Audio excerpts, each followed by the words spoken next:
이 시간 하나님의 말씀을 보겠습니다. 신약 성경입니다. 갈라디아서 말씀입니다.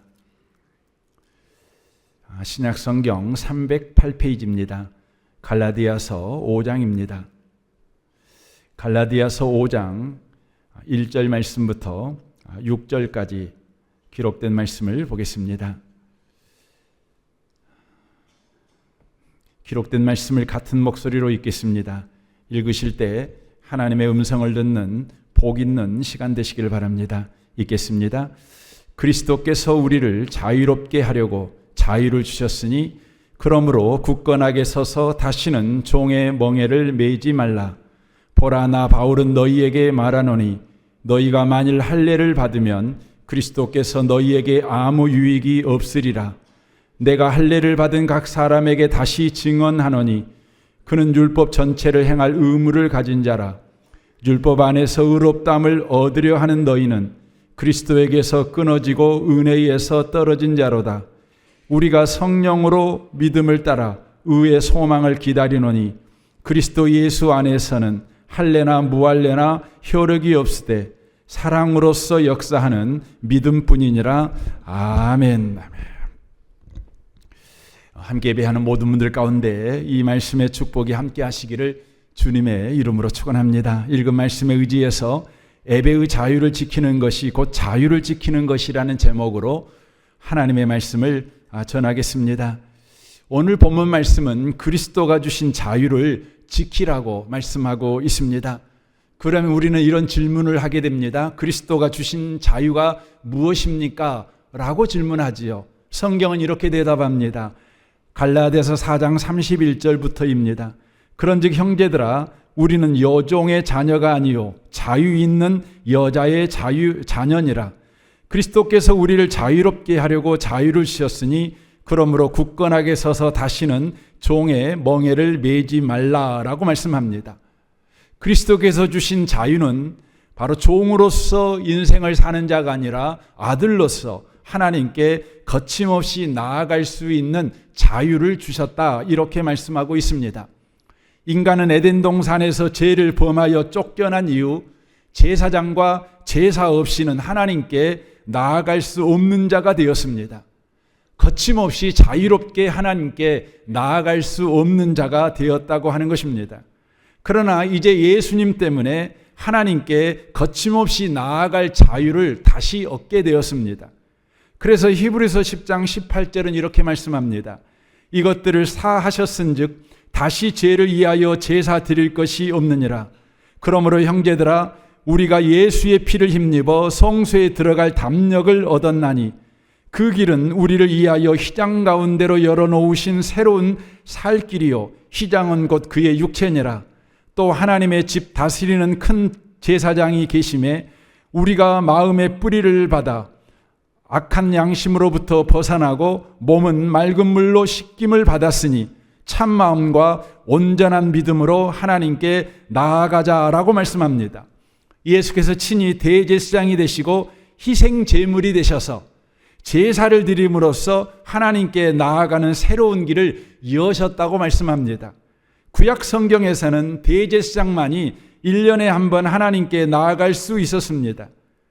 그러나 예수님의 십자가의 희생으로 인해 이제 모든 신자들이 하나님께 직접 나아가도 죽지 않고 하나님을 만날 수 있는 길이 열렸습니다.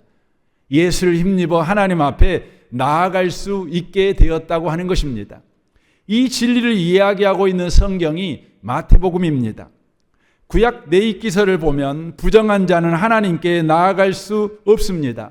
부정한 자가 하나님께 나아가면 그는 즉시 반드시 죽습니다. 그래서 레위기서에서는 부정한 것이 무엇인가를 소개하고 있습니다. 부정한 음식, 부정한 장소, 부정한 행위, 부정한 관계를 이야기합니다. 그래서 부정한 음식을 먹었거나 부정한 장소에 갔거나 부정한 행위를 했거나 부정한 사람과 관계를 한 사람은 하나님께 나아갈 수 없습니다. 그런 자들이 하나님께 나아가면 즉시 죽는다, 이렇게 레위기서가 가르쳐주고 있습니다. 그런데 레위기서에서 가장 부정한 자의 대표자로 소개된 자가 있는데 바로 나병 환자입니다.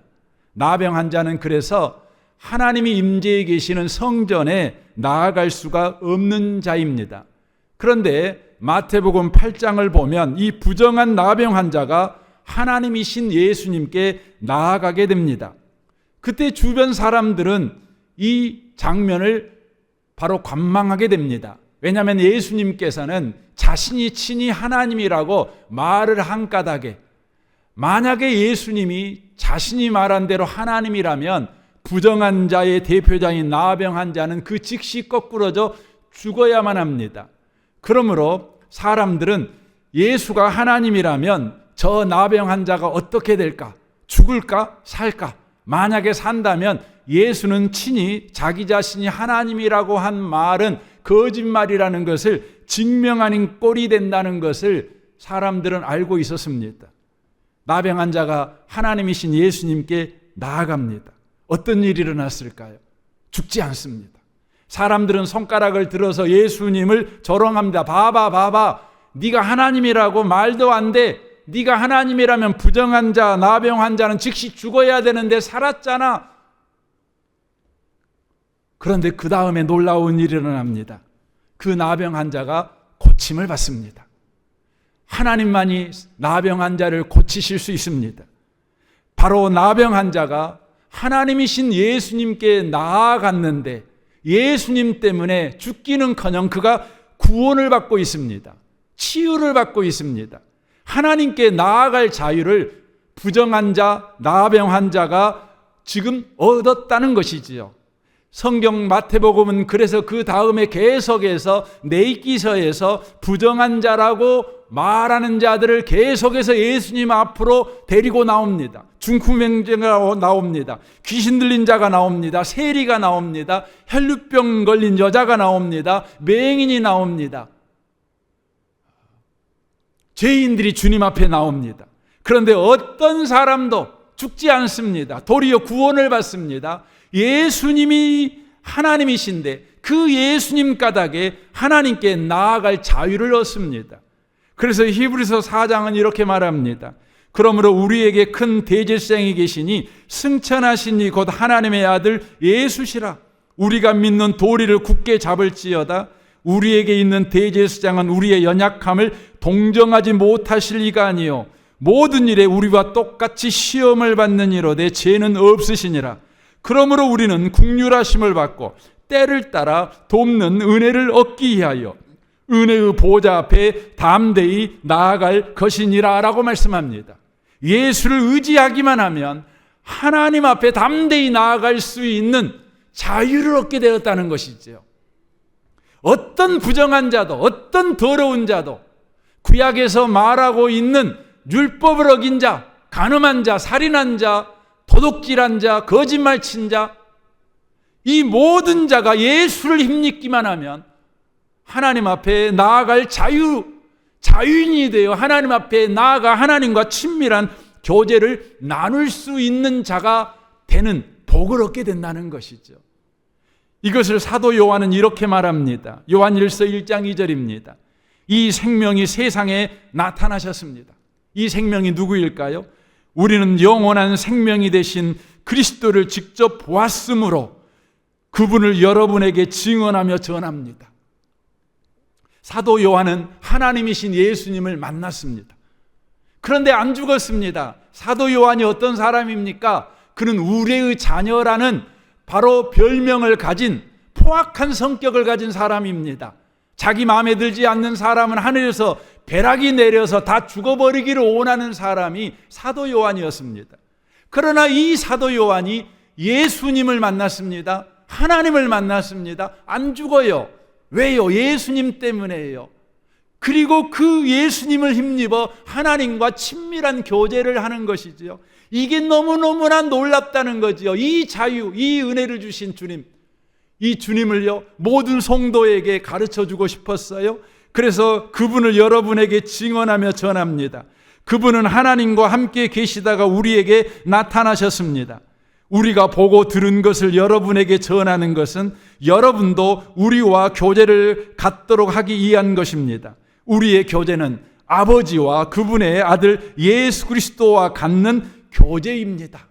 예수님 때문에 하나님께 나아갈 자유가 우리에게 주어졌습니다. 그러므로 예수를 힘입어 하나님께 나아가 하나님과 친밀한 교제를 누리는 그 자유를 누립시다. 이게 바로 사도 요한의 바로 말인 것입니다. 주님 앞에 나아갈 수 있는 자유, 이것을 저와 여러분의 영어로 바꾸면 바로 하나님을 예배하는 자유다라고 말할 수 있습니다. 하나님을 예배하는 자유.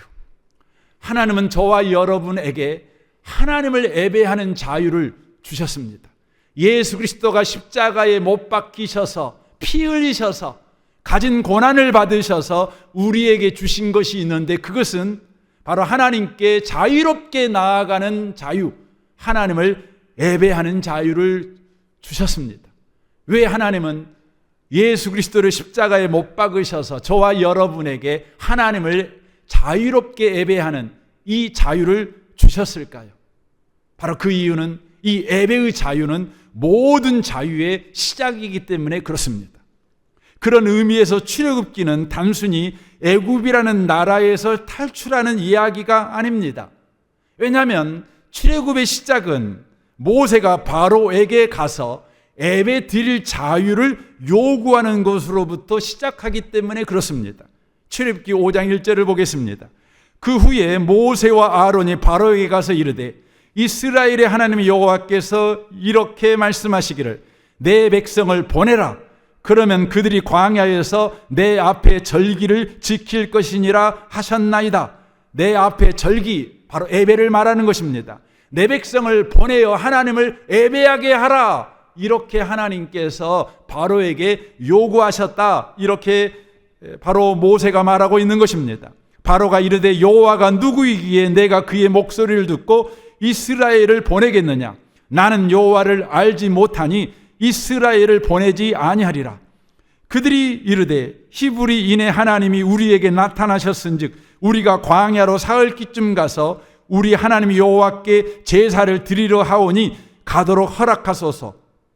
여호와께서 전염병이나 칼로 우리를 치실까 두려워하나이다 라고 말합니다. 하나님께서 만약에 우리에게 하나님께 나아가 예배할 자유를 주지 않는다면 우리를 칠 것이다. 이 애굽 땅을 가만히 두지 않을 것이다. 이렇게 경고하는 것입니다. 애굽 왕이 그들에게 이르되, 모세와 아론아, 너희가 어찌하여 백성의 노역을 쉬게 하려느냐? 가서 너희의 노역이나 하라 라고 거부해 버립니다. 출애굽 사건의 시작이 예배의 자유를 요구하는 것은 아주 중대한 사건입니다. 왜냐하면 예배의 자유는 자유인에게만 주어진 것이기 때문에 그렇습니다. 당시에 고대 근동 신화를 보면 신이 인간을 창조한 목적은 신이 노동에서 자유하기 위해서입니다. 그래서 바벨로니아 신화를 보면 이렇게 기록되어 있습니다. 나는 흙과 신의 피로 인간을 빚어 신들의 짐을 짊어지게 하리라. 그들의 노동을 맡기고 신들은 자유를 얻게 될 것이라 라고 말합니다. 그러므로 노역을 중단하고 쉬는 것은 신들의 특권이었습니다. 당시에는 신의 현현이라고 여긴 왕들만의 권리였고 왕들만의 특권이었습니다. 그러므로 모세가 이스라엘 민족의 예배의 자유를 요구하는 것은 이런 것과 똑같습니다. 우리는 이제 노예가 아니다. 이제 우리는 자유인이다. 하나님의 형상으로 창조된 하나님의 자녀들이다 라는 바로 선언인 것입니다. 바로는 이 요구를 듣자마자 거부합니다. 그리고 오히려 노동의 강도를 더 가중시킵니다. 너희들은 노예다. 너희들은 계속 노예로 남아야 돼 라는 것이지요. 그래서 출애굽기 15장 17절을 보십시오. 바로가 이르되, 너희가 게으르다 게으르다. 그러므로 너희가 이르기를 우리가 가서 여호와께 제사를 드리자 하는도다. 이제 가서 일하라. 집은 너희에게 주지 않을 것이라도 벽돌은 너희가 수랑대로 바칠지니라 라고 말합니다. 바로는 너희가 게으르다는 말로 예배를 단순히 게으름으로 만들어 버립니다. 이스라엘의 민족의 정체성을 게으른 노예라고 굴레를 씌워버리고 있는 것입니다. 여기서 알 수 있는 것은 예배 문제는 우리의 정체성의 문제라고 하는 것이죠. 우리가 누구인가, 종인가, 자유인인가라는 바로 문제라고 하는 것입니다. 하나님은 예배의 자유를 거부하는 바로에게 재앙으로 심판하십니다. 그리고 예배의 자유를 강력하게 압박하십니다. 그때 바로는 예배의 자유를 허용하되 몇 가지 타협안을 제시합니다. 첫 번째 바로가 내놓은 타협안은 이것입니다. 출애굽기 8장 25절입니다. 바로가 모세와 아론을 불러 이르되 너희는 가서 이 땅에서 너희의 하나님께 제사를 드리라 라고 말합니다. 바로는 이스라엘 민족이 애굽 땅 안에서 예배하라고 타협안을 제시합니다. 그러나 모세는 이를 거부합니다. 27절입니다. 우리가 사흘길쯤 광야로 들어가서 우리 하나님 여호와께 제사를 드리되 우리에게 명령하신 대로 하려 하나이다 라고 말합니다. 바로의 말에는 바로 독소가 숨어 있는데, 이 말은 애굽 안에서만 예배하라는 말은 너희들은 종으로서 예배하는 자가 되라라는 요구입니다. 그러나 모세는 말합니다. 아니다, 우리는 자유인으로 예배할 것이다. 우리는 자유인으로 예배할 것이다. 저는 여러분을 축복합니다. 오늘 여기에서 예배하는 여러분들이 종으로 예배하는 자가 아니라 자유인으로 예배하는 자들이 되시기를 바랍니다. 두 번째 타협안을 바로는 제시합니다. 출애굽기 10장 10절입니다. 바로가 그들에게 이르되 내가 너희와 너희 어린 아이들을 보내면 여호와가 너희와 함께 함과 같으니라. 보라, 그것이 너희에게 나쁜 것이니라. 그렇게 하지 말고 너희 장정만 가서 여호와를 섬기라. 이것이 너희가 구하는 바니라. 이에 그들이 바로 앞에서 쫓겨나니라 라고 말합니다. 바로는 말합니다. 너희들을 예배드릴 때 어린아이들까지 데리고 광야까지 가려면 얼마나 힘들겠느냐. 하나님의 능력이 필요한 거 아니냐. 그러니까 어른 남자들만 가서 예배드리고 와라. 너희들 힘들게 하는 애들은 그냥 예배에서 빼버려라. 이렇게 바로 요구하는 것이죠. 그러나 모세는 이렇게 말합니다. 9절입니다. 모세가 이르되 우리가 여호와 앞에 절기를 지킬 것인즉 우리가 남녀노소와 양과 소를 데리고 가겠나이다 라고 말합니다. 우리는 남자며 여자며 어린아이며 노년이며 모두 하나님을 예배해야 할 것입니다. 아이들이 아무리 우리를 예배드리게 할 때 힘들게 할지라도 그들도 우리와 함께 예배해야 합니다. 왜냐하면 하나님은 모든 사람들에게 예배할 자유를 주셨기 때문에 그렇습니다. 어린아이도 예배하는 자유를 사용해야 합니다. 어린아이에게도 예배하는 자유를 뺏어버리면 안 됩니다 라고 말한 것입니다. 세 번째 타협안을 바로가 말합니다. 출애굽기 10장 24절입니다. 바로가 모세를 불러서 이르되 너희는 가서 여호와를 섬기되 너희의 양과 소는 머물러 두고 너희의 어린 것들은 너희와 함께 갈지니라 라고 말합니다. 바로는 이제 어른들 괜찮고 아이들도 괜찮다. 그러나 가축만은 애굽에 남겨라 라고 말합니다. 그러나 모세는 단호하게 거절합니다. 26절입니다. 우리의 가축도 우리와 함께 가고 단 한 마리도 남길 수 없으니 이는 우리가 그 중에서 가져다가 우리 하나님 여호와를 섬길 것임이며 라고 말하고 있습니다. 이 말은 어떤 의미입니까? 우리는 우리가 가진 것을 예배하지 않고 우리가 가진 모든 것은 하나님을 예배해야 된다. 이렇게 말하고 있는 것이죠. 여러분과 저는 이 주일 예배를 드릴 때에 여러분이 소유한 것 가운데 하나님을 예배하지 아니하고 여러분 가정에 여전히 두고 온 것이 있으십니까? 그것은 온전한 예배가 아니라는 것입니다. 여러분이 가진 모든 것이 하나님을 예배해야 합니다. 여러분이 가진 모든 것으로 하나님을 예배해야 합니다. 그렇지 아니하면 여러분이 가진 그것을 여러분은 예배하는 자가 될 것이기 때문에 그렇다고 하는 것입니다. 이로 보건대 출애굽은 단순히 애굽이라는 나라에서 탈출한 이야기가 아니라 예배의 자유를 주기 위한 하나님의 열심이며 하나님의 일하심인 것을 알 수가 있습니다. 이는 저와 여러분에게 주어진 구원은 단순히 죄에서 벗어나게 하는 것만이 아니라 예배의 자유를 주기 위한 하나님의 열심이라는 것을 알 수가 있습니다. 그래서 로마서 11장 33절은 이렇게 말합니다. 깊도다 하나님의 지혜와 지식의 풍성함이여 그의 판단은 헤아리지 못할 것이며 그의 길은 찾지 못할 것이로다. 누가 주의 마음을 알았느냐? 누가 주의 모사가 되었느냐? 누가 주께 먼저 들여서 갚으심을 받겠느냐? 이는 만물이 주에게서 나오고 주로 말미암고 주께로 돌아감이라. 그에게 영광이 세세히 있을지어다. 아멘. 그러므로 형제들아, 내가 하나님의 모든 자비하심으로 너희를 권하노니 너희 몸을 하나님이 기뻐하시는 거룩한 산 제물로 드리라. 이는 너희가 드릴 영적 예배니라. 합당한 예배니라. 구원받은 자의 합당한 삶이니라 라고 말씀하는 것이지요. 구원은 곧 예배할 수 있는 자유를 얻게 하시는 하나님의 열심이며 하나님의 지혜라고 말씀하고 있는 것입니다.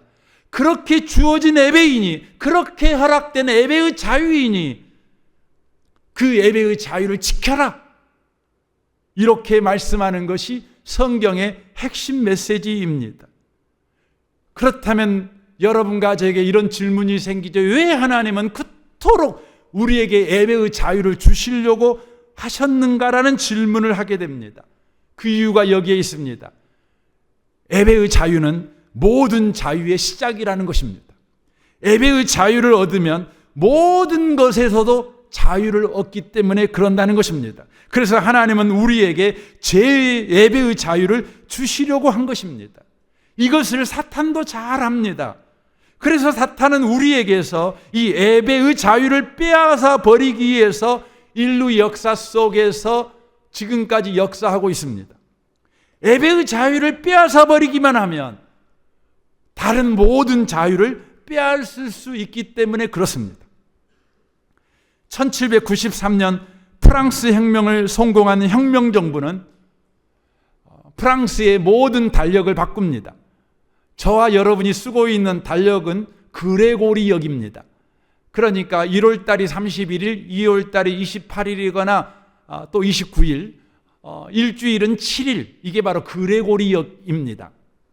그런데 프랑스 혁명을 성공한 이 혁명정부는 프랑스의 달력을 그레고리역에서 혁명역으로 바꿔버립니다. 전통적인 일주일은 7일인 이 7일을 10일주기로 변경해버립니다. 그 목적은 분명합니다. 주일 개념을 약화시키고 주일 예배를 바로 제한하고 기독교의 사회적 영향력을 감소시키기 위한 목적이었습니다. 하나님을 예배하지 못하게 하는 것이죠. 그 결과가 어떻게 되었습니까? 나폴레옹이 등장합니다. 나폴레옹은 어떤 자인지 우리가 그의 대관식을 보면 분명하게 알 수 있죠. 그가 황제의 관을 쓸 때 보통은 교황이 와서 머리에 황제관을 씌워줍니다. 이는 바로 너를 하나님이 왕으로 임명했다. 너희의 참된 왕 하나님이 계신다는 걸 기억해라. 왕 중에 왕은 하나님이다. 너는 하나님에 의해서 쓰임받은 바로 왕에 불과하다. 이것을 기억하고 왕 노릇해라는 의미입니다. 그러나 나폴레옹은 그것을 무시하고 자기 스스로 왕관을 집어들어 자기 머리에 씌웁니다. 내가 하나님이다. 내가 왕 중에 왕이다. 결국 하나님을 예배하지 못하게 한 이 프랑스의 혁명정부의 결과는 바로 하나님을 예배하지 못하니 사람을 예배하는 결과를 가져와 버렸어요. 여러분, 사람을 예배하려면 사람이 가지고 있는 모든 자유를 그에게 반납해야 돼요. 1917년 러시아 혁명 이후 소련은 공산주의 체제를 강화하면서 기독교를 탄압합니다. 특히 교회 예배가 전통적으로 주일에 일요일에 열린다는 것을 문제 삼았고, 이를 방해하기 위해 근본적으로 일요일 자체를 없애는 방식을 도입합니다. 1929년 스탈린 정권은 전통적인 7일 주기를 폐지하고 5일 또는 6일 주기로 변경하는 실험을 단행합니다. 이 실험의 결과, 이 실험의 목표는 예배하는 주일을 제거하고 무신론을 바로 강화하며 노동 생산력을 바로 극대화하는 것에 있었습니다. 그 결과 어떻게 되었습니까? 가정은 무너졌습니다. 인간관계는 단절이 되어버렸습니다. 주일날 함께 모여 함께 예배하는 일이 없어지니 가정이 무너지고 인간관계가 단절되어지고 매일 주일 없애고 일만 하니 생산성이 높아져야 되는데 앵걸 산업 효율성은 오히려 낮아지게 됩니다. 그리고는요, 스탈린 일당 우상 숭배가 강화되는, 바로 인간을 신으로 만드는 우상화 작업이 일어나게 되는 것이죠. 이것은 중국도 북한도 똑같습니다. 예배를 없애버리니, 예배를 핍박하니, 개인 우상화, 인간 우상화, 하나님을 예배하지 못하게 하니 인간의 모든 자유를 박탈하고 한 인간만 숭배하게 만들어버리는 바로 인간 우상화가 이루어지게 되는 것이죠. 작년 2023년 전 세계에서 박해받는 그리스도인의 수가 3억 6,500만인 것으로 보고가 되었습니다. 1년 전보다 500만 명이 늘어났습니다. 주목해야 되는 것은 아시아의 기독교인 가운데 5명 중 2명은 박해받는 중에 신앙생활을 하고 있습니다. 예배의 자유를 빼앗으려고 하고 있는 것이죠. 여러분, 예배의 자유를 빼앗으려는 정권은 항상 국민들의 기본권과 인권을 제한하고 자유를 억압하고 자기 우상화를 강화했다는 것을 우리는 인류 역사에서 알 수 있습니다. 그래서 여러분, 저 나라가 기본권이 보장되며 인권과 자유가 보장된 나라인가, 서로가 서로를 존중히 여기는 나라인가 알려면 예배의 자유가 보장된 나라인가를 보면 분명합니다. 그래서 예배의 자유가 보장된 나라는요, 전에 없던 놀라운 일이 바로 일어나는 나라가 됩니다. 또 일어나는 시대와 세대가 됩니다. 중세시대의 예배는 라틴어를 아는 몇몇 사제들과 귀족들의 전유물이었습니다. 일반 사람들은 예배를 제대로 드릴 수가 없었어요. 라틴어로 미사가 진행되니까 라틴어를 모르면 예배에 그냥 여러분 귀머거리로 앉아 있는 것입니다. 예배할 수가 없습니다.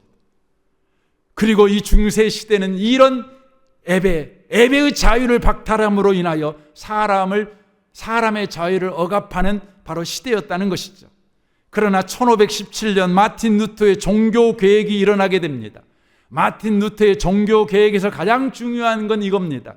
모든 신자는 예수를 의지할 때 왕 같은 제사장으로 하나님께 자유롭게 나아갈 수 있는 자유가 있다. 이것이 바로 종교 개혁에서 가장 중요한 선언인 것입니다. 이 선언은 모든 사람을 예배의 자유를 갖게 만들었습니다. 이 예배의 자유는 전에 없던 놀라운 자유를 추구하게 만들었습니다. 바로 민주주의의 원칙이 세워지게 된 것입니다. 이 종교 개혁의 선언을 가지고 예배의 자유를 갖기 위하여 대서양을 건넌 사람들, 이 사람들이 1776년에 세운 나라가 바로 미국입니다. 미국의 헌법은 이렇게 되어 있습니다. 모든 인간은 창조주에 의해 평등하게 창조되었으며 생명, 자유, 행복 추구의 권리를 부여받았다. 의회는 종교 자유를 제한하는 법을 제정할 수 없다. 바로 모든 시민이 자유롭게 예배를 보장하는 그 헌법 위에 바로 미국이란 나라가 세워지게 되어 미국을 우리는 자유의 나라라고 말합니다. 예배의 자유는 단순히 종교적 의미에 그치는 것이 아닙니다. 삶의 전 영역에 영향을 미칩니다. 개인과 가정과 사회와 국가 그리고 문화와 역사에까지 깊은 영향을 미친다는 것입니다. 개인의 자유를 보호하며 높은 수준의 시민권과 인권을 바로 확장하게 만드는 것이 뭐냐면 예배의 자유라고 하는 것입니다. 마귀는 우리가 모든 자유를 누리지 못하도록 예배의 자유를 파괴하려고, 예배의 자유를 빼앗으려고 호신탐탐 저와 여러분의 삶을 노리고 있습니다. 현대 자본주의는 돈을 가지고 예배의 자유를 빼앗으려고 하는 사단의 계계가 난무하고 있는 여러분 시대입니다. 성경은 분명히 말합니다. 하나님과 돈은 겸하여 섬길 수 없다. 돈을 예배하면 하나님을 예배할 수 없다는 것입니다. 마귀는 오늘날 와서 이렇게 말합니다. 그까짓 것 주일날 1시간 예배하는 거 그게 뭔 대수냐? 네가 성공할 수 있지 않느냐? 네가 더 많은 돈을 벌 수 있느냐? 예배는 시간 날 때 드리고, 예배는 편안할 때 드리고, 예배는 너에게 좋은 날이 올 때 드리고, 지금 너는 성공을 예배해라, 돈을 예배해라 요구합니다. 마치 마태복음 4장에 예수께 시험을 하던 마귀의 말과 똑같이요. 마태복음 4장 8절을 보겠습니다. 마귀가 또 그를 데리고 예수를 데리고 지극히 높은 산으로 가서 천하만국과 그 영광을 보여주며 이르되 만일 내게 엎드려 경배하면 이 모든 것을 내게 주리라 말합니다. 네가 돈을 추구하고, 네가 권력을 추구하고, 네가 성공을 추구하고 행복을 추구한다면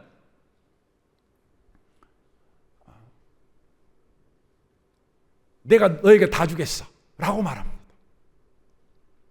이 마귀의 시험에 예수님은 이렇게 대항합니다. 10절입니다.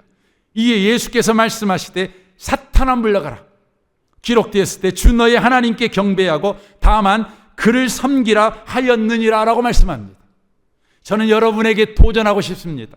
우리 중에 누가 예수님처럼 마귀의 시험을 물리치겠습니까? 사단아 물러나라. 나는 예배의 자유를 지킬 것이다. 나는 예배의 영광에 참여할 것이다. 나는 오직 하나님만 예배할 것이다. 누가 우리 중에 돈의 유혹을 이기며, 쾌락의 유혹을 이기며, 자유의 유혹을 이기며 하나님을 예배하는 자유를 지키시겠습니까? 우리 시간 같이 한번 기도하기를 원합니다.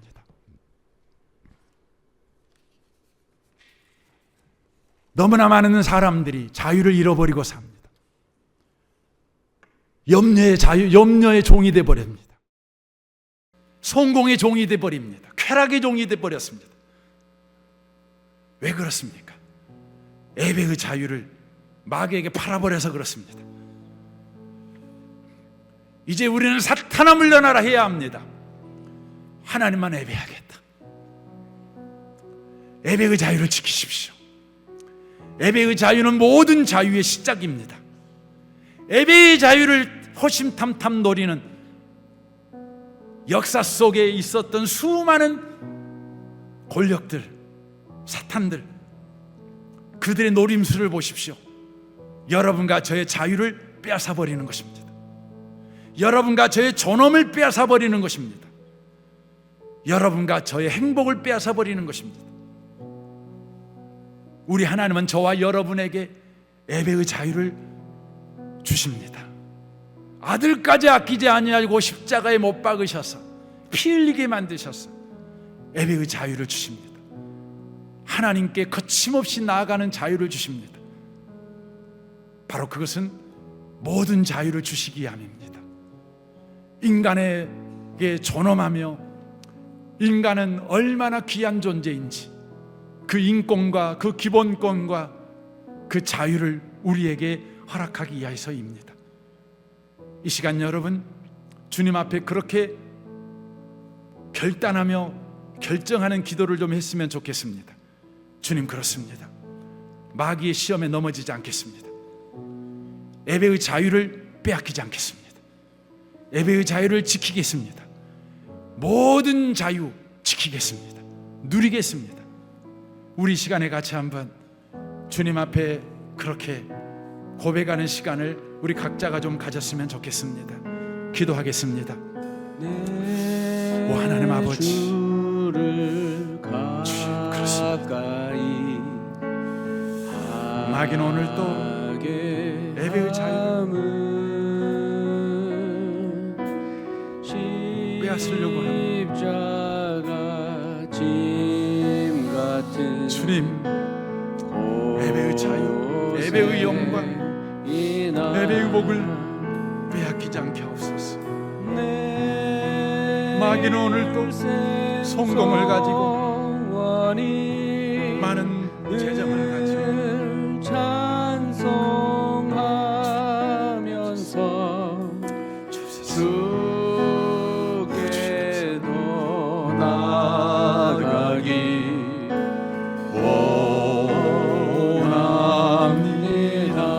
주를 가까이 하게 하며 내 주를 가까이 하게 함은 십자가 짐 같은 고생이나 내 일생 소원이 내 일생 소원이 늘 찬송하면서 주께도 나가기 원합니다. 내 고생하는 것 내 고생하는 것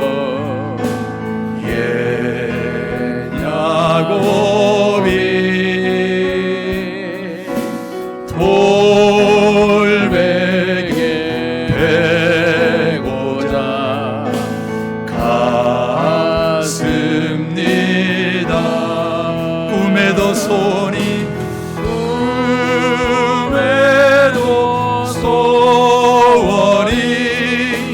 늘 찬송하면서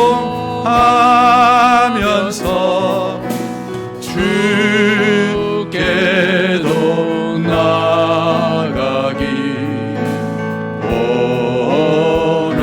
원합니다. 천성에 가는 길 천성에 가는 길 험하여도 생명길 되나니 은혜로다. 생명길 되나니 은혜로다.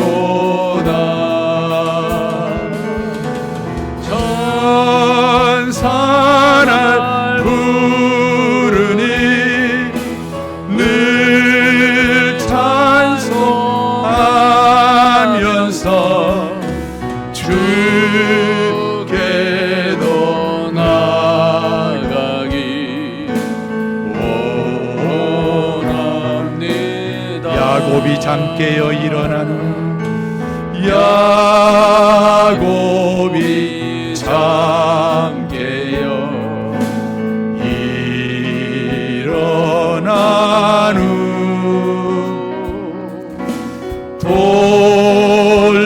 돌단을 쌓은 것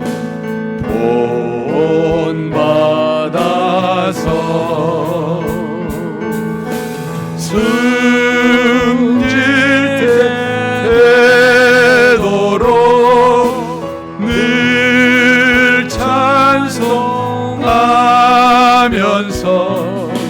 주께도 나가기 원합니다. 늘 찬송하면서 늘 찬송하면서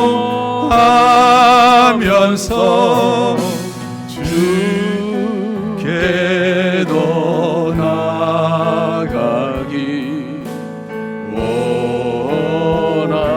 원합니다. 우리 목소리로만 고백합시다. 늘 찬송하면서 늘 찬송하면서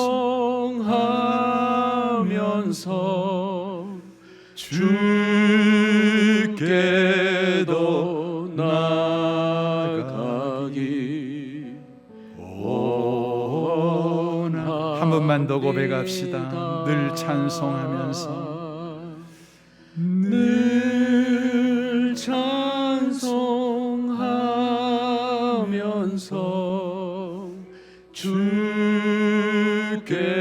주께도 나가기 원합니다.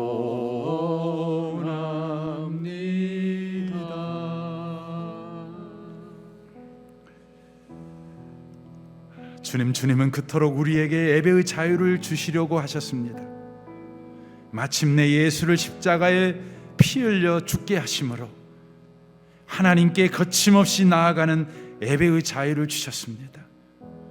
이 예배의 자유가 모든 자유의 시작인 까닭에, 예배의 자유를 얻으면 모든 자유를 얻는 까닭에 우리 주님은 그토록 아들까지 아끼지 아니하시고 내어주셔서 우리에게 예배의 자유를 주셨습니다. 사탄도 이것을 알아 우리에게 이 예배의 자유를 빼앗기 위해 역사 속에서 끊임없이 많은 독재자들을 일으켜 세워 또 많은 사상을 퍼뜨려서 예배의 자유를 빼앗으려고 그렇게 노력했습니다. 과연 예배의 자유를 빼앗긴 사람은 모든 자유를 빼앗겨 버렸습니다. 기본권도, 인권도, 행복권도, 생명권도, 자유도 다 빼앗겨 버리고 사람이 사람을 우상으로 섬기는 그런 하찮은 존재로 추락해 버렸습니다. 주님, 예수로 허락한 이 예배의 자유를 빼앗기지 않겠습니다. 사단이 유혹할 때에, 돈으로 유혹할 때에, 평안으로 유혹할 때에 사탄아 물러가라, 사탄아 물러가라, 나는 오직 하나님만 예배하겠다, 그렇게 이기는 자가 되게 해 주옵소서. 이 시간 헌금합니다. 헌금하는 모든 손들을 축복하시고 저들의 모든 직장 생활이, 모든 사업이 하나님을 예배하는 것이 되게 하여 주옵소서. 예수님의 이름으로 기도합니다. 아멘.